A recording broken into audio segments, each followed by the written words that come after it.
ভিতরে ঢুকেছি। এখানে সে কবর রয়েছে প্রিয়নাথ বৈরাগীর, দ্বিজলাল ব্যানার্জির কবর রয়েছে, এবং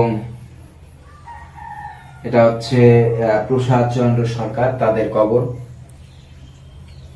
এবং এই প্রিয়নাথ বৈরাগীর জন্মস্থান হচ্ছে ইন্দুরকানীতে, এবং এখানে মাটি রাখা হয়েছে, এই যে এই ঢাকনাটার এখানে দেখা, হ্যাঁ ঠিক আছে।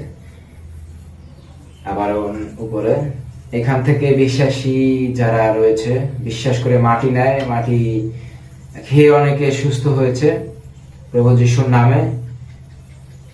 এই হচ্ছে আমাদের ইন্দুরকানীর সেই স্মৃতি বিজড়িত স্থান ইন্দুরকানী। তো সকলে আসবেন আমাদের ইন্দুরকানীতে এবং ঘুরে যাবেন, দেখে যাবেন। আস্তে আস্তে আমরা বাইরের দিকে যাই।